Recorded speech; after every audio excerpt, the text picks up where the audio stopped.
नमस्कार, KP news 24/7 में आपका स्वागत है। मैं पूजा आपके साथ। आइए सबसे पहले देखते हैं मुख्य समाचार। बीदर में आज नवरात्रि के 5वें दिन माता दुर्गा देवी की स्थापना पर पूजा की विविध सामग्री की सजी दुकानें, लोग खरीदने में व्यस्त।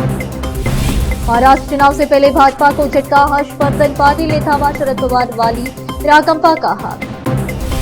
नफरत भरे बयान से हमारे देश के सौहार्द और प्रतिष्ठा को पहुंचा रहा है नुकसान। यति नरसिम्हानंद के खिलाफ गुलाम नबी आजाद ने की कड़ी कार्रवाई की मांग। पीएम मोदी ने हैदराबाद हाउस में मालदीव के राष्ट्रपति का किया स्वागत।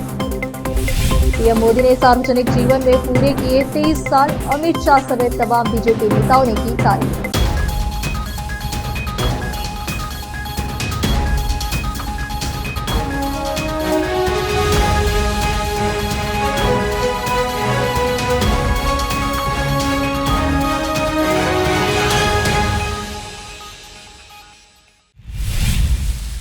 बीदर के एसआरएस फंक्शन हॉल में आज सोमवार 7 अक्टूबर को जिले के छात्रों और अभिभावकों के बीच कला और आर्किटेक्चर के बारे में अधिक जागरूकता पैदा करने के लिए स्कूली छात्रों के लिए एक कला प्रतियोगिता का आयोजन किया गया। बीदर आर्किटेक्चर इंस्टीट्यूट के अध्यक्ष अशोक पाटिल ने कहा कि पहली बार पर्यावरण अनुकूल वास्तुकला, शहरी विकास में आर्किटेक्चर की भूमिका जैसे विषयों पर कार्यक्रम आयोजित किया गया है। नगर के एसआरएस उन्होंने सभागार में प्रथम विश्व वास्तुकला दिवस के अवसर पर स्कूली छात्रों के लिए आयोजित चित्रकला प्रतियोगिता कार्यक्रम को संबोधित किया। वास्तुकला की कला में नाटा नामक एक चीज होती है। अधिकांश अभिभावकों और विद्यार्थियों को इसके बारे में जानकारी नहीं है। जब बच्चे कला और वास्तुकला के बारे में सीखते हैं तो उनके लिए इसका आगे अध्ययन करना आसान हो जाता है। वर्तमान में बीदर में 33 वास्तुकला विशेषज्ञ हैं। पाटिल ने कहा कि सभी लोग एक संगठन बनाएंगे और जिले के हर स्कूल और कॉलेज में अगली पीढ़ी के लिए इस अध्ययन के बारे में जागरूकता पैदा करेंगे। आर्किटेक्चर संस्था के सचिव संतोष कुमार सनकर ने कहा कि आज के समय में सीमेंट, कंक्रीट और अन्य सामग्रियों से पर्यावरण को नुकसान हो रहा है। बार बार नई निर्माण सामग्री बनाने के बजाय पहले से उपयोग की गई सामग्रियों को रिसाइकलिंग करने के बारे में क्या ख्याल है? इस बारे में सोचना कि वास्तुकला प्रकृति में कैसे योगदान दे सकती है। वास्तुकला सिर्फ सुंदरता ही नहीं, उन्होंने कहा कि इसके बजाय आज कला और प्रौद्योगिकी के माध्यम से प्रकृति को कैसे संरक्षित किया जाए और नए डिजाइन कैसे बनाया जाए, इसके बारे में जागरूकता पैदा की जा रही है। वाइस प्रेसिडेंट आर्किटेक्चर सुप्रिया कामया ने कहा कि आज हमारे हाई स्कूल के बच्चों के लिए आर्किटेक्चर पर एक पेंटिंग प्रतियोगिता का आयोजन किया गया है। उन्होंने कहा कि आने वाले दिनों में हम हर स्कूल और कॉलेज में जाकर अभिभावकों और शिक्षकों को जागरूक करने वाले हैं। इस दौरान कार्यक्रम में कोषाध्यक्ष अनिल खिंची, मानद सचिव शरण खेली, सदस्य सुमित, सिद्धराम शेट्टी, संकेत, राहुल पाटिल, सौंदर्या तुर्गे, नेहा पाटिल, ऋषिकेश जोशी, राघवेंद्र चारी, वैष्णवी होसले, अविनाश शंकर और अन्य उपस्थित थे। केपी न्यूज के लिए कैमरामैन पुपुराज का कवरेज। ಇನ್ನೂ ಜೋರು. ನನ್ನ ಹೆಸರು ಅಶೋಕ್ ಪಾಟೀಲ್ ಅಂತ. ನಾನು ವಾಸ್ತುಶಿಲ್ಪಿ, ಆರ್ಕಿಟೆಕ್ಟ್ ಅಂತ ಹೇಳ್ತಾರೆ. ಇವತ್ತು ನಾವು ಇಲ್ಲಿ ಬಂದಿರೋದು, ಆಮೇಲೆ ಈ ಈವೆಂಟ್ ಆರ್ಗನೈಸ್ ಮಾಡಿದ್ದು ಒಂದೇ ಒಂದು ರೀಸನ್ ಅಂದರೆ, ನಾವು ಆರ್ಕಿಟೆಕ್ಟ್ಸ್ ಈ ಊರಲ್ಲಿ ಮುಂಚೆ 1, 2, 4 ಆಗಿದ್ದರು. ಇವತ್ತು ಸ್ವಲ್ಪ ಸಂಖ್ಯೆ ಜಾಸ್ತಿ ಆಗಿದೆ, ಒಂದು 20 ಜನ 30 ಜನ ಆಗಿದ್ದೀವಿ. ಸೊ ಎಲ್ಲರೂ ಸೇರಿಕೊಂಡು ಒಂದು ಅಸೋಸಿಯೇಷನ್ ಮಾಡೋಣ ಅಂತ 1 ವರ್ಷದಿಂದ ಕಷ್ಟಪಟ್ಬಿಟ್ಟು ಇವತ್ತು ಮಾಡೋಣ. ಅದು ಇವತ್ತು ವರ್ಲ್ಡ್ ಆರ್ಕಿಟೆಕ್ಚರ್ ಡೇ ಅಂತ ಇಡೀ ಪ್ರಪಂಚದಲ್ಲೇ ಸೆಲೆಬ್ರೇಟ್ ಮಾಡೋಂಥ ಒಂದು ದಿವಸ. ಸೊ ಅದು ಒಳ್ಳೆ ದಿವಸ ಅಂದ್ಕೊಂಡು ಇವತ್ತೇ ಆರ್ಗನೈಸು, ಆಮೇಲೆ ಇವತ್ತೇ ಲಾಂಚ್ ಮಾಡೋಣ ಅನ್ಕೊಂಡು ಡಿಸೈಡ್ ಮಾಡಿಕೊಂಡು ಈ ಇವೆಂಟ್ ಹಮ್ಮಿಕೊಂಡಿದ್ದು. ಅದರಲ್ಲಿ ಈಗ ನಾವು ಸಬ್ಜೆಕ್ಟೇ ಆರ್ಕಿಟೆಕ್ಚರ್ ಎಲ್ರಿಗೂ ಗೊತ್ತಿಲ್ಲ, ಸುಮಾರು ಜನರಿಗೆ ಕನ್ಫ್ಯೂಷನ್ ಇಲ್ಲಿದ್ದಾರೆ. ಯಾಕೆಂದರೆ ಸುಮಾರು ಜನರು ನಮಗೆ ಇಂಜಿನಿಯರ್ ಅಂತ ಅಂದ್ಕೊಳ್ಳೋದು ಅಥವಾ ಬೇರೆ ಬೇರೆ ಏನೋ ಅಂದ್ಕೊಳ್ತಾರೆ. ಬಟ್ ಆರ್ಕಿಟೆಕ್ಚರ್ ಒಂದು ವಿಷಯನೇ ಬೇರೆ ಇದೆ. ಅದು ಸ್ವಲ್ಪ ಮಟ್ಟಿಗೆ ಗೊತ್ತಿದೆ ಎಲ್ರಿಗೂ. ಏನಂತಂದರೆ ಇವರು ಬಿಲ್ಡಿಂಗ್ ಮಾಡ್ತಾರೆ, ಎಲಿವೇಷನ್ ಮಾಡ್ತಾರೆ, ಆ ಥರ ಅಂದ್ಕೊಂಡಿದ್ದಾರೆ. ಬಟ್ ಆರ್ಕಿಟೆಕ್ಚರ್ ವಿಷಯನೇ ಬೇರೆ ಇದೆ. ಬಿಲ್ಡಿಂಗ್ ಅಂತೂ ಮಾಡೇ ಮಾಡ್ತೀವಿ, ಅದ್ರ ಜೊತೆಯಲ್ಲಿ ಸುಮಾರಾಗಿ ಮಾಡ್ತೀವಿ ನಾವು. ಲ್ಯಾಂಡ್ಸ್ಕೇಪ್ ಆರ್ಕಿಟೆಕ್ಟ್ ಇರ್ತಾರೆ, ಇಂಟೀರಿಯರ್ ಡಿಸೈನರ್ಸ್ ಇರ್ತಾರೆ, ಅರ್ಬನ್ ಡಿಸೈನರ್ಸ್ ಅಂತ ಇರ್ತಾರೆ. ಇದು ಸುಮಾರು ಬ್ರಾಂಚಸ್ ನಮ್ಮ ಹತ್ರನೂ ಇದೆ ಬಿಲ್ಡಿಂಗ್ ಡಿಸೈನ್ ಜೊತೆಯಲ್ಲಿ. ಸೊ ಇದೆಲ್ಲ ಮಾಡ್ಕೊಂಡು ಬರೋದು, ಇದು ಅವೇರ್ನೆಸ್ ನಮ್ಮ ಬೀದರಲ್ಲಿ ಸ್ಪೆಷಲಿ ಮಕ್ಕಳಿಂದ ಶುರುವಾಗಿ ದೊಡ್ಡವ್ರಿಗೂ, ಇಂಜಿನಿಯರ್ಸ್ವರೆಗೂ, ಗೌರ್ಮೆಂಟ್ವರೆಗೂ ನಾವು ಏನು ಹೇಳಬೇಕಂತ ಅಂದ್ಕೊಂಡಿದೆ ಅಂದರೆ ಆರ್ಕಿಟೆಕ್ಟ್. ಇವಾಗ ಪ್ರಸ್ತುತ ದಿನಗಳಲ್ಲಿ ಈಗ ಎಲ್ಲರೂ ನೋಡ್ತಿರ್ಬೇಕಾದ್ರೆ ಎಲ್ಲ ಸೀಸನ್ಗಳು ಓವರ್ಲ್ಯಾಪ್ ಆಗ್ತಾ ಇದ್ದಾವೆ. ನಿಮಗೆ ಖಂಡಿತವಾಗಿ ಇದೇ ಬೇಸಿಗೆ ಕಾಲ, ಇದೇ ಮಳೆಕಾಲ, ಇದೇ ಚಳಿಗಾಲ ಅಂಥೇಳಿ ಡಿಫೈನ್ ಮಾಡೋಕ್ಕಾಗ್ತಿಲ್ಲ. ಸೊ ಇದಕ್ಕೆ ಕಾರಣ ಏನು? ಇದಕ್ಕೆ ನಾವು ಚಿಂತನೆ ಮಾಡಬೇಕಾಗಿದೆ. ಎಲ್ಲ ಪ್ರೊಫೆಷ್ನಲ್ಗಳು ಸೇರಿ, ಎಲ್ಲ ತಜ್ಞರು ಸೇರಿ ಇದ್ರ ಮೇಲೆ ಚಿಂತನೆ ಮಾಡಿ ನಾವು ಇದಕ್ಕೆ ಒಂದು ಸಾಲ್ಯೂಷನ್ ಕಂಡುಕೊಳ್ಬೇಕಾದಂಥ ಪರಿಸ್ಥಿತಿ ಬಂದಿದೆ. ನಮ್ಮ ಆರ್ಕಿಟೆಕ್ಚರ್ ವಿಭಾಗದಲ್ಲಿ ಇದಕ್ಕೆ ಸಾಕಷ್ಟು ಸಾಲ್ಯೂಷನ್ಗಳು ಆಮೇಲೆ ರಿಸರ್ಚ್ಗಳು ನಡೀತಾ ಇದ್ದಾವೆ. ನಾವು ಯಾಕಂದರೆ ಈ ಪ್ರಕೃತಿಯಲ್ಲಿ ಬರೀ ನಿಸರ್ಗ ಅಲ್ಲ, ಇದ್ರ ಜೊತೆ ನಾವು ಕಾಂಕ್ರೀಟ್ ಜಂಗಲ್ ಅಂತ ಕೂಡ ನಾವು ಒಂದು ವ್ಯಾಖ್ಯಾನ ಕೊಡ್ತೀವಿ. ಒಂದು ವರ್ಲ್ಡ್ ವೈಡ್ ಎಲ್ಲಿ ಹೋದರೂ ಕೂಡ ನಿಮಗೆ ಲೈಕ್ ಗ್ಲೋಬಲ್ ವಾರ್ಮಿಂಗ್ ಏನು ಇಶ್ಯೂ ಬರ್ತಾ ಇದೆ, ಪ್ರೊಡಕ್ಷನ್ ಆಫ್ ಎಲ್ಲ ಮಟೀರಿಯಲ್ಲು, ಈವನ್ ಸಿಮೆಂಟ್ ಹಿಡ್ಕೊಳ್ಳಿ, ಸ್ಟೀಲ್ ಹಿಡ್ಕೊಳ್ಳಿ, ಎಲೆಕ್ಟ್ರಾನಿಕ್ಸ್ ಮಟೀರಿಯಲ್ ಹಿಡ್ಕೊಳ್ಳಿ, ವಿಧದ ಮಟೀರಿಯಲ್ಲು, ಪ್ಲಾಸ್ಟಿಕ್ಕು, ಲೈಕ್ ಈ ಥರದ ಕೆಲವೊಂದು ಮಟೀರಿಯಲ್ಗಳಿದಾವಲ್ಲ. ಸೊ ಇದರಿಂದ ಪ್ರಕೃತಿಗೆ ಒಂದು ರೀತಿಯಾಗಿ ಹಾನಿ ಆಗ್ತಿದೆ. ನಾವು ಸಸ್ಟೈನೇಬಲ್ ವೇ ಅಂದರೆ ಮತ್ತೊಂದು ಸಲ ರೀಯೂಸ್ ಮಾಡಬೇಕು. ಅದೇ ಮಟೀರಿಯಲನ್ನು ಹೊಸದಾಗಿ ತಯಾರು ಮಾಡೋಕ್ಕಿಂತ ಒಂದು ಹೊಸದಾಗಿ ಮತ್ತೊಂದು ಸಲ ಅದಕ್ಕೆ ರಾ ಮಟೀರಿಯಲ್ ನೆಲದಿಂದ ಭೂಮಿಯಿಂದ ತೆಗೆದುಬಿಟ್ಟು ಮತ್ತೊಂದು ಸಲ ಯೂಸ್ ಮಾಡೋಕ್ಕಿಂತ ಆಲ್ರೆಡಿ ಬಳಕೆಯಾದ ವಸ್ತುಗಳ एक्चुअली उद्देश्य ये है कि हम अवेयरनेस क्रिएट करें जस्ट इन सोसाइटी हो गया, क्योंकि यहाँ पे अवेयरनेस कम है इसके बारे में. हम अभी ये इंडस्ट्री में आए हैं, हमारे सीनियर्स बहुत काफ़ी लोग हैं यहाँ पे जो सालों से प्रैक्टिस कर रहे हैं. तो यहाँ पे अवेयरनेस बहुत कम होने की वजह से हम ये इनिशिएट किए हैं कि हम ये सोसाइटी में हो गया, फिर ये लोगों में हम ये बर्ताव लाए कि चेंजेस क्या क्या हो सकता है ड्यू टू दिस इवेंट. तो अभी बच्चों के साथ हो गया, उनको आगे एग्ज़ाम्स में कैसा हेल्प होता है कि if you want to get into architecture, अगर आप आर्किटेक्चर में कोर्स लेना चाहते हैं तो उससे क्या क्या करना है आपको और किस मुकांतर आप उसको एग्ज़ाम्स लिख सकते हैं या फिर कोर्सेस ले सकते हैं. वो अवेयरनेस अभी हम एक कॉलेज स्टूडेंट्स के साथ कर रहे हैं. और वो उसके साथ में इवेंट है आज शाम में 6 बजे. तो वो जनरल हम क्लाइंट्स को इनवाइट कर रहे हैं, वो जनरल पब्लिक के लिए है, जस्ट टू ब्रिंग कि एक आर्किटेक्ट का रोल क्या होता है सोसाइटी में, वो लोग करते हैं क्या. जैसे सर ने बताया कि एलिवेशन डिज़ाइन करते हैं या फिर प्लान कर. उसके अलावा बहुत कुछ है जो हम सभी को, पब्लिक हो गया, फिर सबको बताना चाहते हैं इस इवेंट के मुकांतर. Thank you so much. Dussehra के त्योहार के पर्व चल रहा है. इस अवसर पर आज सोमवार 7 अक्टूबर को नवरात्रि के 5वें दिन मां दुर्गा देवी की स्थापना की जाती है. नवरात्रि के 9 दिन अलग अलग श्रृंगार के साथ मां दुर्गा देवी की पूजा अर्चना की जाती है और नवरात्रि के 9 दिन तक उपवास भी रखा जाता है. माता का जगराता कार्यक्रम भी आयोजित किए जाते हैं. इसके चलते बाजार में पूजा अर्चना की विभिन्न प्रकार की सामग्री बेची जा रही है और फूल, दूसरी सामग्री की दुकानों में सामग्री खरीदने वाले श्रद्धालुओं की भीड़ लगी हुई है और वो पूजा की सामग्री खरीद रहे हैं. केपी न्यूज के लिए कैमरामैन पपुराज का कवरेज. बीदर के पुराने शहर में स्थित 100 बेड अस्पताल के पिछले गेट के सामने और यहाँ के खुले मैदान में कचरे, कूड़े का ढेर लगा हुआ है और प्लास्टिक की थैलियां फेंकी गई है. इस कूड़े कचरे में बकरियां चल रही है. नगर प्रशासन और अस्पताल के प्रशासन को इस तरफ ध्यान देना चाहिए ताकि इस जिंदगी से लोगों के स्वास्थ्य न बिगड़े. केपी न्यूज के लिए कैमरामैन महेश डिग्गे की रिपोर्ट. आरटीआई कार्यकर्ता स्नेहमयी कृष्णा ने सोमवार को कर्नाटक के शहरी विकास मंत्री वीरती सुरेश के खिलाफ सीएम सिद्धरामैया से जुड़े मूडा घोटाले से संबंधित महत्वपूर्ण फाइलों और दस्तावेजों को कथित तौर पर स्थानांतरित करने के लिए शिकायत दर्ज कराई.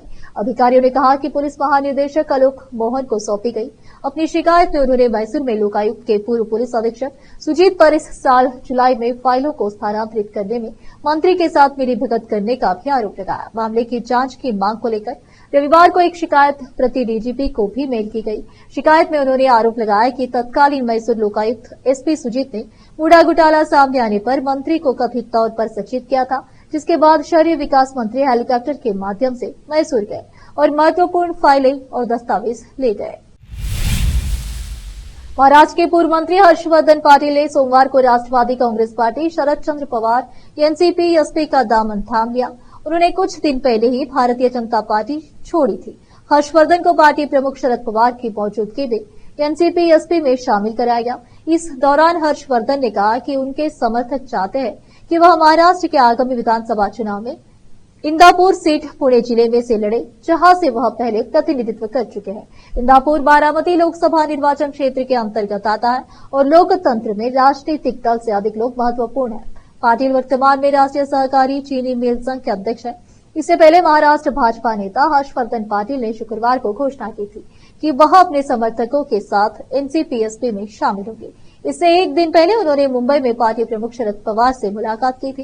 मुलाकात गुरुवार को पवार से दक्षिण मुंबई में उनके सिल्वर ओक्स आवास पर मुलाकात की। इसके बाद उन्होंने दावा किया कि शरद पवार ने उनसे उनकी पार्टी में शामिल होने और विधानसभा चुनाव लड़ने का आग्रह किया है। महाराष्ट्र में विधानसभा चुनाव अगले महीने होने की संभावना है। अब फिलहाल एक छोटा सा break. Noor education trust Bidar की ओर से चलाए जाने वाला Noor MEd and BEd college Bidar, recognised by NCTE Delhi and affiliated to Bidar University, Bidar. Admission are open for the academic year 2024-25. विशेषज्ञ और सक्षम शिक्षकों द्वारा शिक्षा प्राप्त करने के लिए नूर एमएड एंड बीएड कॉलेज में दाखिला लें और शांत वातावरण में शिक्षा प्राप्त करें। बीदर शहर में बेहतर शिक्षा का एकमात्र केंद्र Noor MEd and BEd college, Shahpur gate, Bidar. Phone numbers 9945283920, 8482221297। Hindustan के हर कोने में हम हैं मौजूद। 24 घंटे हालात पर गहरी नजर, खबरों से जुड़े चुपते सवालात और आपको दिखाता है धार्मिक, सामाजिक, राजनीतिक, लोकल और इंटरनेशनल न्यूज की सबसे बेहतर कवरेज, जो आपको रखती है हर पल बाखबर। देश और दुनिया भर की खबर के लिए देखते रहें केपी न्यूज 24/7। ब्रेक के बाद आपका स्वागत है। आइए देखते हैं समाचार। मालदीव के राष्ट्रपति मोहम्मद मुइज़ सोमवार को दिल्ली पहुंचे हैं। वह सबसे पहले राजघाट पर राष्ट्रपिता महात्मा गांधी को श्रद्धांजलि देने पहुंचे और अब पीएम मोदी ने मालदीव के राष्ट्रपति का हैदराबाद हाउस में स्वागत किया। दोनों यहां पर एक बैठक करने वाले हैं। इससे पहले उन्होंने रविवार को विदेश मंत्री एस जयशंकर से भी मुलाकात की थी। इजराइल हमास युद्ध को आज 1 साल हो गया है। लगातार 1 साल ताबड़तोड़ हमलों से बदहाल गाजा में इजराइल की सेना ने अपनी घेराबंदी और कस दी है। इजरायली सेना ने गाजा के आसपास तैनाती बढ़ा दी है। ठीक 1 साल पहले 7 अक्टूबर 2023 को हमास के हमले में 1200 इजरायली मारे गए थे और करीब 250 इजरायलियों को हमास ने अगवा कर लिया था। इसके जवाब में इजरायली कार्रवाई में अब तक 41,000 से ज्यादा फिलिस्तीनियों की मौत हो चुकी है। इस बीच इजरायल ने लेबनान की राजधानी बेरूत पर लगातार हमले जारी रखे हैं। बीती रात भी इजरायल ने बेरूत पर जमकर बम बरसाए। ये हमले हिजबुल्लाह के ठिकानों पर के बमबारी की वजह से चारों ओर तबाही का मंजर है। सड़कों पर मलबा जाम हो गया। बता दें कि बीते करीब 20 दिनों से लगातार इजरायल के हमले जारी हैं। वहीं पश्चिम बंगाल के मिदनापुर में भीड़ ने एक रेप और मर्डर के आरोपी की पीट कर हत्या कर दी। उधर उत्तर प्रदेश के रायबरेली से खबर आई है कि वहां ट्रेन ट्रेल करने की कोशिश की गई। ट्रैक पर मिट्टी का ढेर मिला है।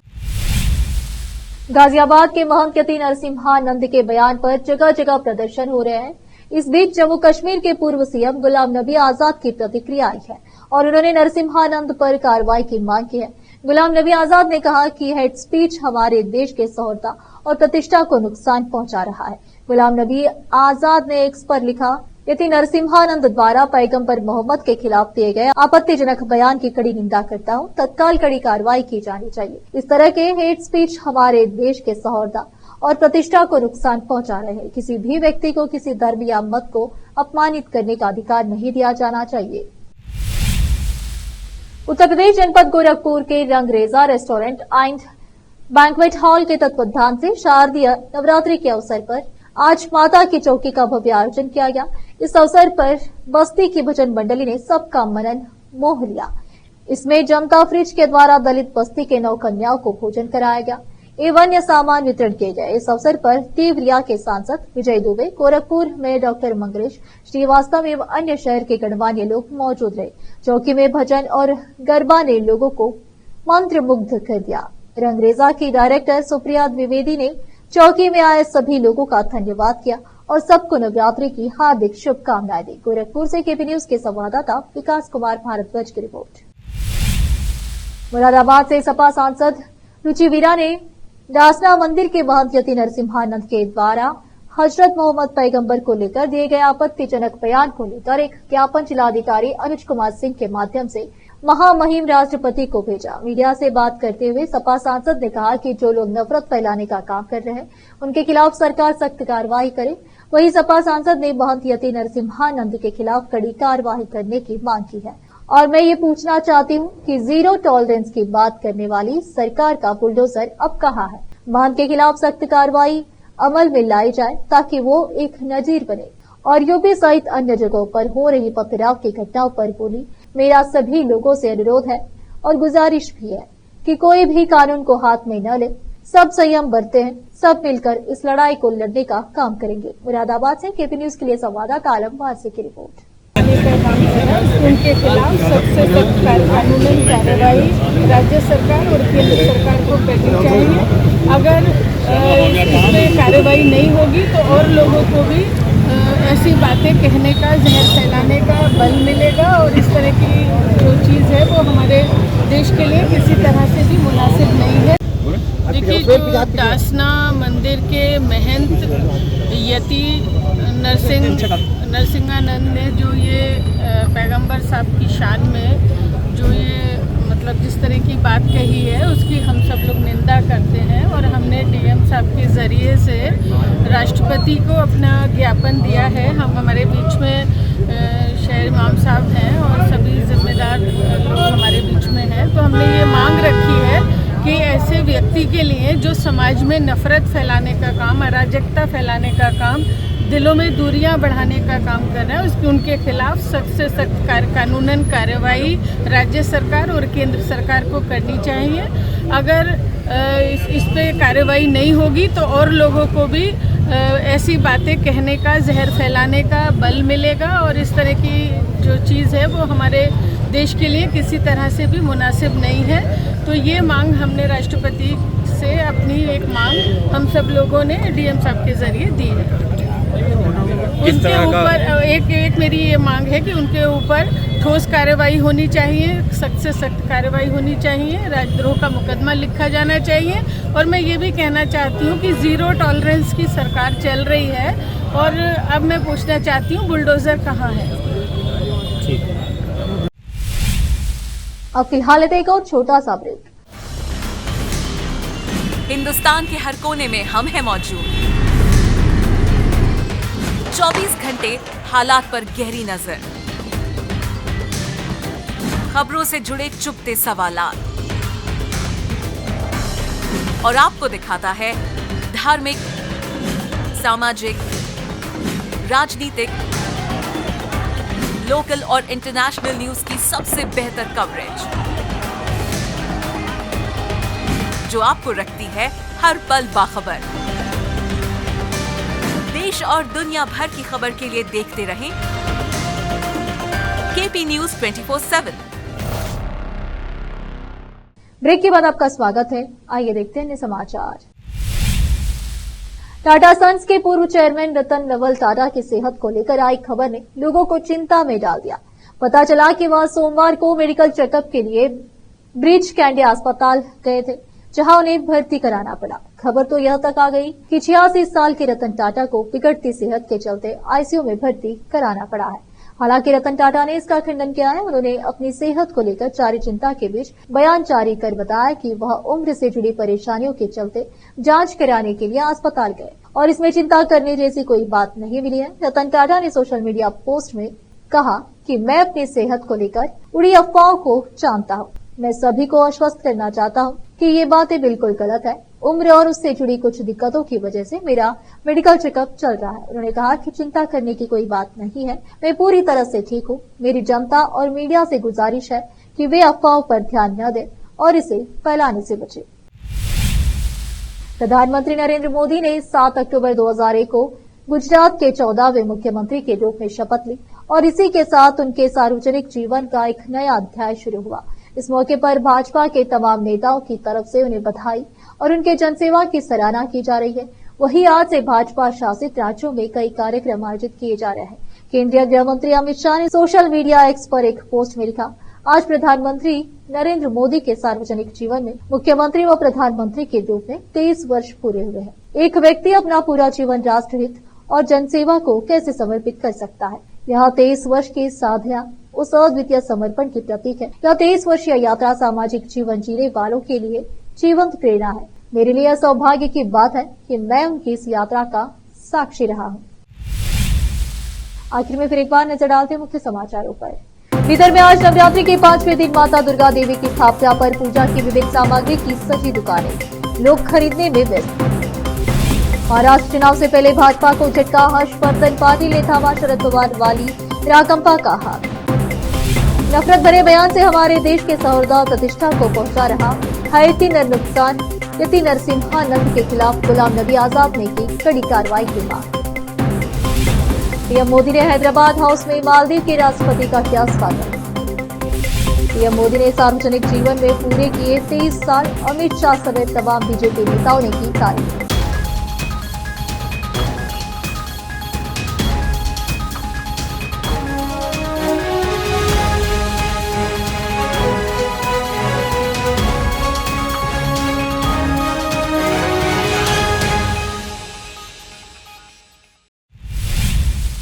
केपी न्यूज में इस वक्त के लिए इतना ही। देश प्रदेश के समाचारों के लिए देखते रहिए आपका अपना चैनल केपी न्यूज 24/7। धन्यवाद।